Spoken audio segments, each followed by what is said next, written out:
Upcoming episodes on the Flying Monkey podcast. Country music artist Grant Malloy Smith. 3-time Grammy Award winner Ricky Cage. Actor-musician, the one and only Chris Mulkey. Father's rights advocate Robert Garza. And new episodes of Parent Stories. Go to flyingmonkeypodcast.com and select your favorite social media site to join us. Subscribe to us on YouTube and Rumble. And don't forget to check out our sponsors, Open Darkness and Stop the Abuse. You can find more information at www.HopeinDarkness.info, a common sense solution to parental alienation. Let us help you get your kids back. And www.stoptheabuse.info. It's time for change. Together, we can stop the abuse.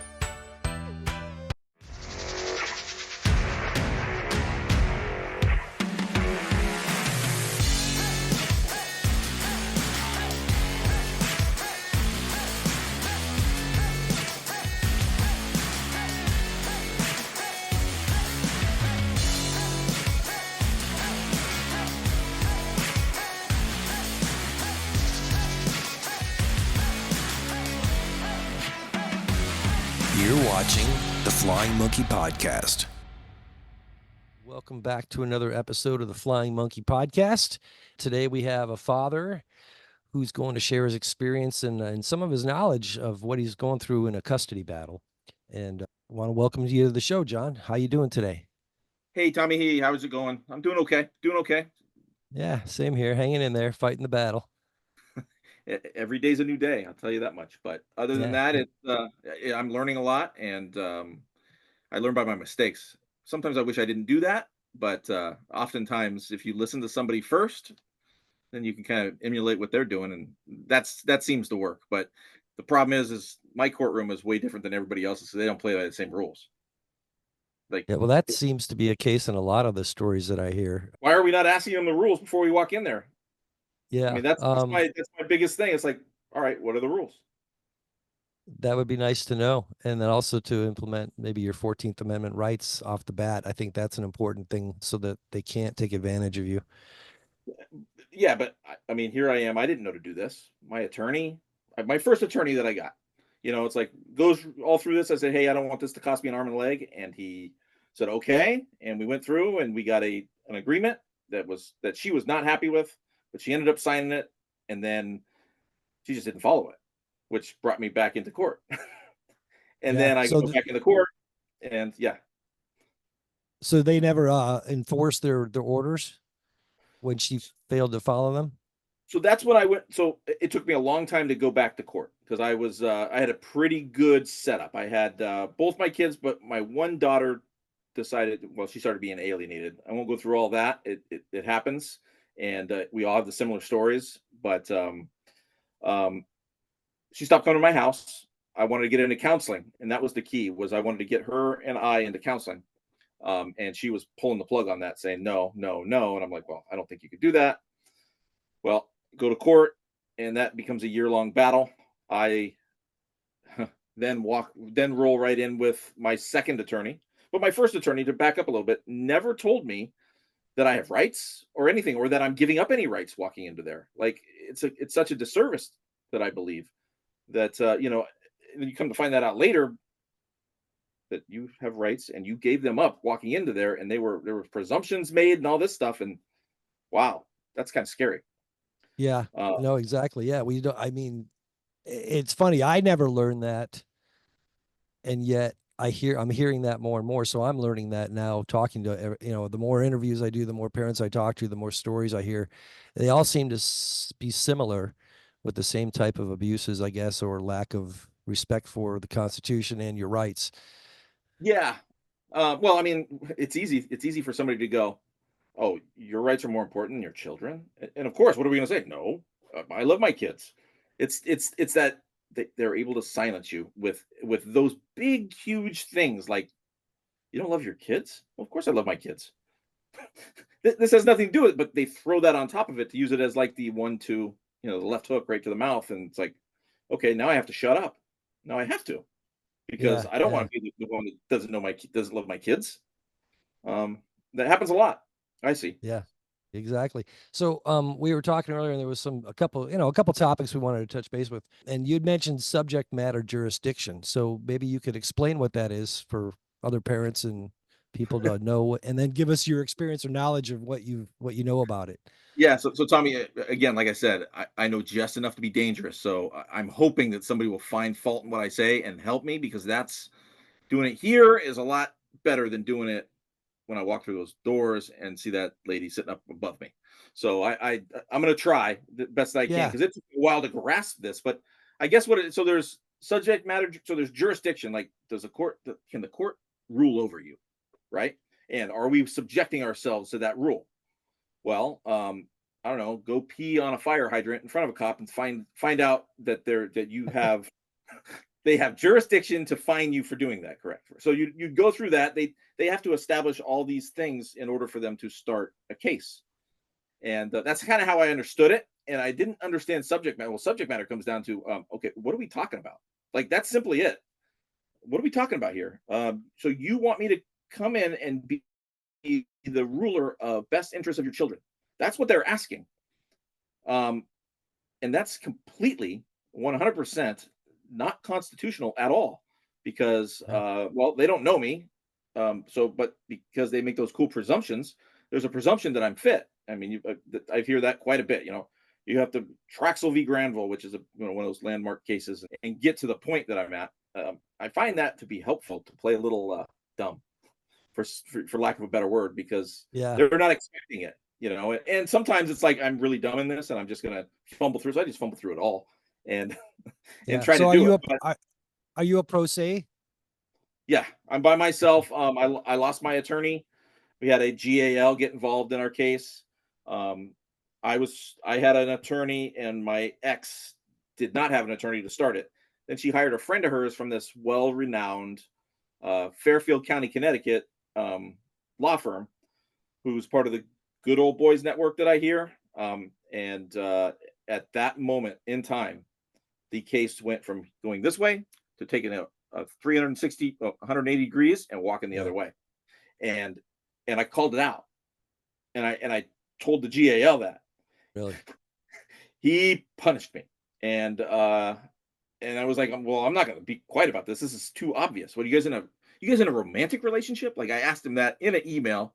Boy, those emails, that the other attorney grabbed those emails, put them in as evidence and all that stuff. And I'm like, wait a second, this is too obvious. Like, it's almost like it was in shock, and I was so angry.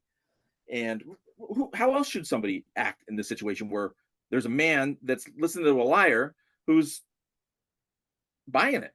It's hook, line, and sinker. Or, I don't think she's buying it. I just think he doesn't care, and I think he's following the money. But that's just me, because I have nothing to offer him as a pro se litigant. Another good Yeah. thing about that is they don't get to see me every day, so I can say whatever I want in that courtroom. I can ruffle feathers. I can do all of that. The other attorneys, they got to play. They got to play the game, because what's going to happen? They got to deal with people. They got to deal with all those people on a almost a daily basis. So there's some good and some bad. The bad part about being pro se is I don't have the inside track on things. This other attorney was a clerk at this court that I'm at, and she knows what's going on before I even know what's going on. So it's like all of those Yeah. things are Yeah. big. There's a lot of influence, and I guess they call it trafficking of influence with But the it's the same relationships. thing. Yeah, But same thing in my business. what Yeah. gets me though, and I see it all the time, is that, they hire these gals or minors counsel or psychologists, they could do actually what's right and be honorable and ethical because they're going to get paid anyway. Um, Well, so yeah. why, I mean, that's just why do they do what they do and take it in the direction where it's really not, it's just damaging to the children. Well, my kid, and I call him a kid because he's like 26 years old, fresh out of Quinnipiac University. So immediately I'm like, oh, new attorney.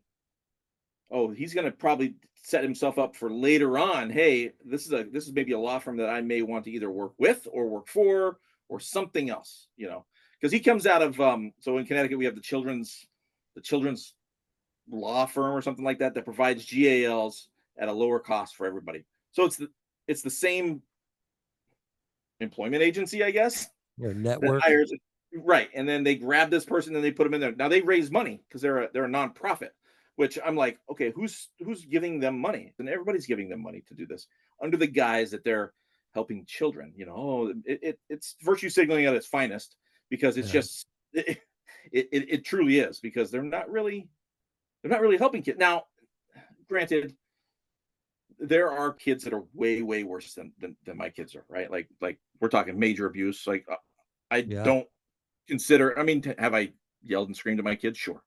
But I don't consider anything that I've ever done towards my children abuse. And that's a word that gets thrown around. And the next thing you know, you're admitting to domestic violence because you didn't object to it. And I'm like, wait a second here. You said domestic violence. I've never been arrested. Nothing. So those are the kinds of things that I'm seeing now. It's like, how many, like somebody says something, you need to at least counter it, especially in court. And that's actually this new thing for this week was I had an objection. So I'm going back in for another motion. My motion is based around the ADA, which is I wanted to talk to you about that a little bit too. Yeah, we'll go for it. So I'm so growing up, I had dyslexia. That's what they called it when I was a kid. I think they put all the dyslexic in the corner, and so I have a hard time grasping, especially mathematical concepts. Day one, I walk in the court pro se. They wanted to talk about child support, and I'm like, I don't understand this. My attorney just fired herself 5 days ago. What am I going to do? Well, by fired herself, I said she hit me with a 5 days before the trial, I'm going to need $5,000 to $10,000 to go to trial, and I'm like, well, you just fired yourself because that's stupid. And that's really was, and the whole idea was that she didn't, in Connecticut, they got to stay with you for, I don't know, a month or something like that, even if you let them go. But if you fire them, they don't have to. I find that out later too. So there's the rules we don't know and we're not informed with. Right. And it's smart, it's like, it's the same thing in baseball, pip a home run, find out, you stick one in the ear hole, it's like, thing. Yeah. So I had originally went in there and said that an ADA. I have an ADA issue.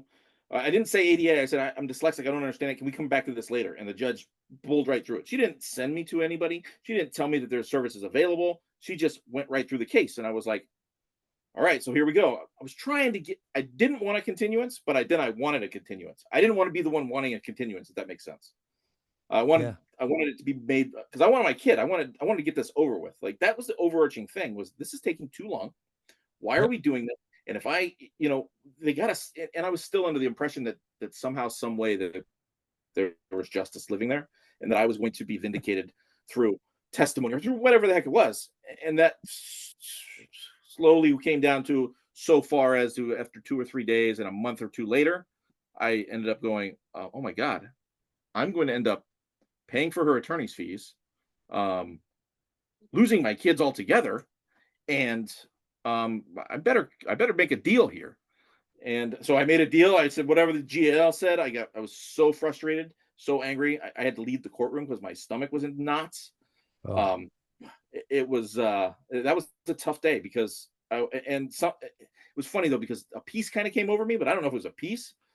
I just went like, I can't win here. It's like I was defeated, and it wasn't right, and I just wanted to get out of there. So I signed this agreement, and then when I came to out of this stupor that I call it, and she doesn't, she just abuses me with this piece of paper. I had agreed that she has final decision making when it comes to medical, educational, something like that. Well, it didn't preclude us from having a discussion about it, but to her it does. So to her, it's, I have final decision making. We don't even need to talk about it. What do we? Which was our whole relationship anyway. And selfish, so, like, immature. Well, yeah, and and that is what it is. But like, that's the things that we're supposed to be protected from, because we are different now. We're not in the same relationship. We can't just say, oh yeah, hon, go pick the kids up from school on the way there and grab some food. No, it's a different dynamic. We have a different relationship. Have you been victimized by family court? Are you suffering parental alienation? It's child abuse, and it's domestic violence by proxy. Are you stuck drowning in legal and mental health bills? Get off the treadmill, escape the trap. With over 10 years of research, thousands of parent interviews and case studies worldwide, we have developed a system that works to help you get your kids back. Join the movement now.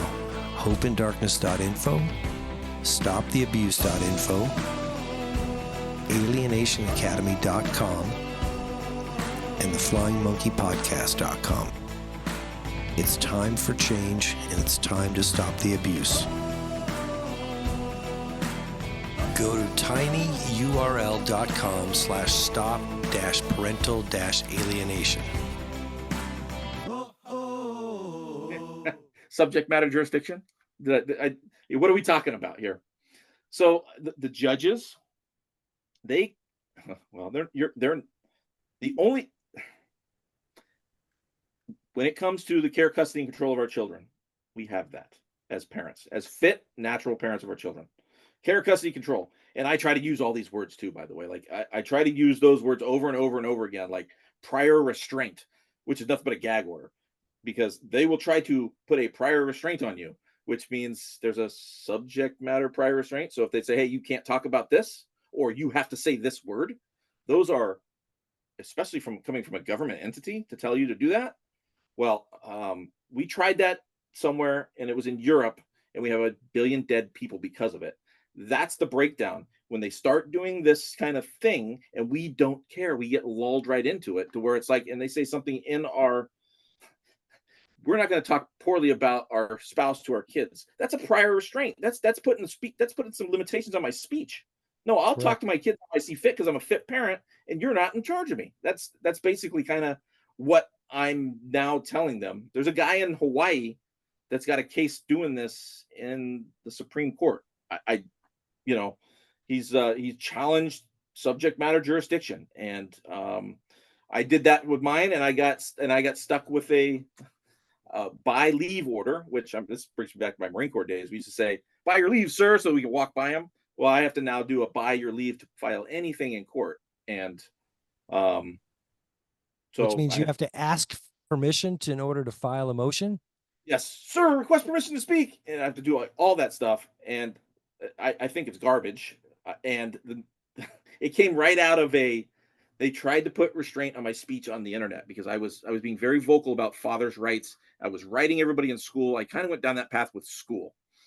I was hoping that you read their manifestos and everything that the school stands for, man, parental alienation's on their plate. Plus, it would, if they were to actually plug into this, they would see higher test scores, like all these things. And you start seeing it, because dads do this for a house, dads do this for a house, and broken houses. I hate to be one-sided, but I'm a guy, so I see it through my lens. There's no doubt in my mind that there's women out there that are suffering from the same thing. I see it, I know, and I talk to them. But yeah, so it's very important. It's very important to do that, I think. So the subject matter of our case, right? It doesn't belong in this court. It really doesn't. This court is not fit. It's not fit to handle it. They're really not. They're not. For today's day and age and the way things have gone, they really, yeah, it's not. There's no need for it. I mean, these things can be solved in a week. It truly can. And then you have to enforce the orders, and then you save the children from alienation and abuse. And the bad parent, if there is one, which there isn't always one, ends up, being forced to do what's right. Yeah, and and I know I was in on the webpage there looking at Hope in Darkness. Hope in Darkness. Hope in Darkness, and I mean, I'm sold. I told my wife that. I said I'm sold on this. There's a lot of things in here that I was getting from other people all over the place, and it seems like it's kind of right there. So yeah, it's a very common sense, simple answer to the entire problem, and they don't attack the other parent. Because that's what lawyers and the judges and everybody wants. They want you battling and fighting, and they keep using the word high conflict. I think the high conflict starts once we all walk into the courtroom, and that's not caused by the parents. Obviously, there's two parties that want what they want, but you have to compromise. And if there was an authority to be an authority, they would just say, just like a referee or an umpire, this is the deal. You didn't touch the bag, you're out. End of story. Right. So touch the bag next time, and I won't call you out. Well, you can't do that. That's breaking the rules. He's out. Yeah. You're out. But I mean, it just really, it truly is such a simple situation Yeah. to solve, and it can be solved, and they drag it out, and it seems like it's just all about money, and it's just destroying society because you're damaging these children and taking a parent out of their lives, and they need that. The attachment is being damaged, and then they're so susceptible to every risk category that exists, and it's horrible.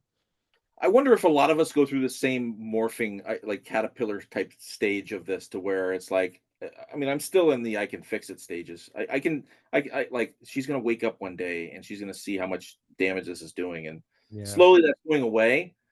But I still try, and it's like I gotta stop trying, and then I get frustrated. Then I start attacking her, and I gotta stop. Like I try to stop so much, and just I can't be, I was a professional umpire. I can't be wrong ever. So I realize that. So sometimes I can come off that way, and but I will go down swinging.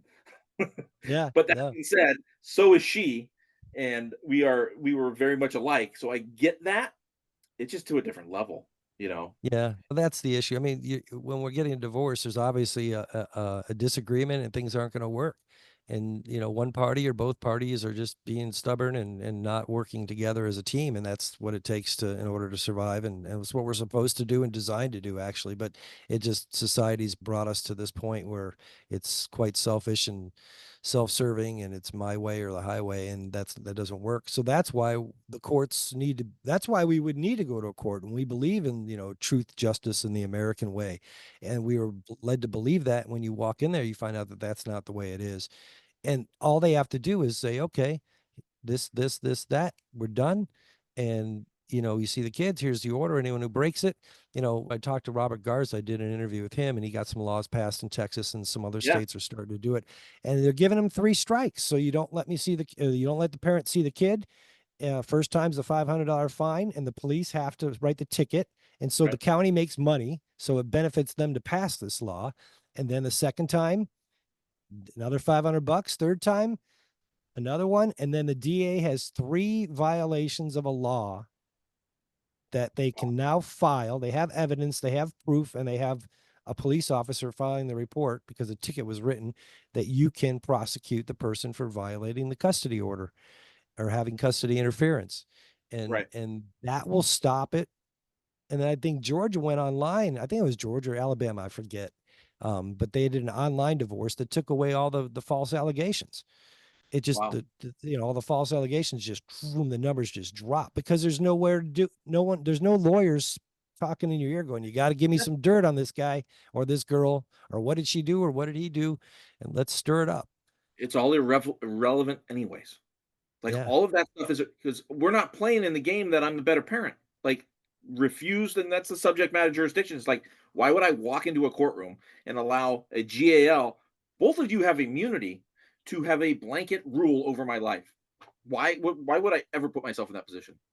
And to think about, that's what you're doing. You're going in there and you're saying, I'm going to put myself up against, well, number one, a female if you're male, and they're going to win 9 times out of 10 just because of that, and think that I'm going to win. No. So here I am in the process using everything I can to get out of this presumption and agreement that I made, Yeah. and to get back to that point where I can say, time out. This is not. I'm not participating in this. So that's Yeah. my thought. I don't know how right it is, but that's kind of where I'm going. I want to rewind, go back to a place in time, and start over, and do it the right way from there. And I think that's the only way to do it. And whether Yeah. that be I hear you. possible, but a lot of these things that these laws that they're changing, like I start thinking about them, and these rights are on both sides. I'm fighting for my ex's rights too. So I Correct. want to be really careful about things that infringe upon rights of another person. And it actually blew my mind because I never thought that way before.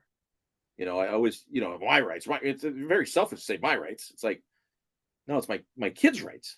You know. Yeah. And it's for everybody, and it benefits everyone across the board and those who come behind us. So, and those who went in front of us who were treated or abused and treated badly, or their rights were violated, and so it affects everybody. It affects society as a whole. So it needs to stop. So are there any final thoughts, John, that you have that you'd like to convey to the audience? Parents, not judges, determine best interest. Like, done. Like, that's the truth. And I think even if you're a little bit unfit, whatever the heck that means, fit, Yeah, unfit, you're still a better judge to be able to do the best interest of a child. And if anybody's trying to tell you that they're going to be able to see the best interest of your child, no, they're talking about what they believe to be the best interest, which gives them no subject matter jurisdiction over your case, because now they're being influenced, they're being a political figure, they're being an enforcer of the rules and not a independent arbiter of fact. And everything about that screams, this ain't fair. Not only is it not fair, it's evil. Because why would I ever want to be able to be put in a position where I make decisions and I don't have to worry about the consequences? That's what a judge does. That's evil. Evil, evil, evil. That's childish and it's evil. Truth's on my side. I can see it. I know this. It's easy for me to walk in there and stand on that. I'm not going to be afraid of it. So you're there to just come to a conclusion on custody of a child, and it should be a week-long process. It shouldn't be a 7-year process or 10-year or 4-year or even a year. But it depends. Every case is different, and just there are some good judges out there. There are, but they're very few and far between. It seems that they all just go with their status quo and they imitate the atmosphere of what everybody else is doing rather than thinking for themselves and saying, what's right and what's wrong. It's just quite a simple thing. So, my judge you know, is, I'm not saying, and I've said that to her a couple times. I think a lot of it she's forced by the other powers to be. Like, she's there for those statutes. That's what she believes she's there for. That those are higher, and that's her belief, and that's what she's doing. So she's not doing anything wrong other than she's breaking the federal law, and they just believe that it's not somehow. I don't know how. I'd like them to. I want that explanation. How do you do this? How? I learned this in 8th grade history. yeah, Federal law trumps state law, like every time. it does. It does. How? So that's something to think about too. Sometimes maybe we all need to just go into a federal route, but maybe another, and then, I'll say this because I've talked to so many parents. The best thing, if you're not divorced yet and watching this episode, stay out of court. Yes. Don't do it. Learn to give a little, hope to pray the other party gives a little, and just stay out of court, come to an agreement, Yeah. get it written up, and go in and have a judge sign off on it. And it'll save your children, yourselves, and your family from a lot of trauma. Thanks for watching the Flying Monkey podcast. Like, follow, and subscribe to our social media sites on Facebook, X, YouTube, Rumble, TikTok, and Truth Social. You can also go straight to our webpage at www.flyingmonkeypodcast.com.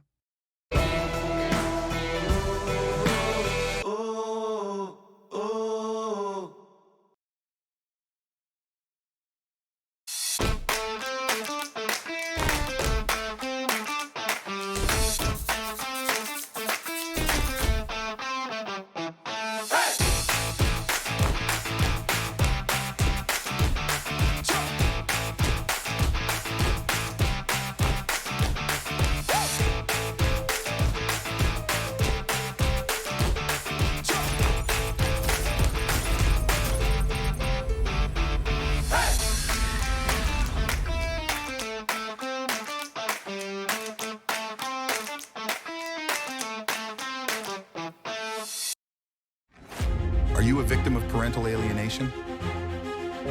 HopeinDarkness.me introduces a House on Fire Academy, the only online training program to help you rescue your kids. Become certified in the application of science-based court rescue skills.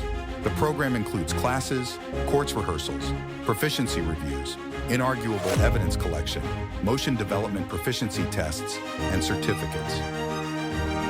Sign up today and start the journey to getting your kids back.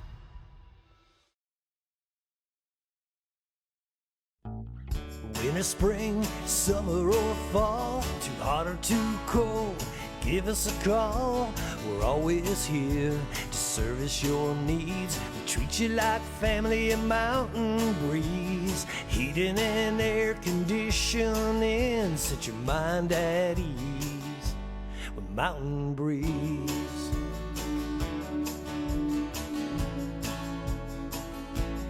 Mountain Breeze, heating and air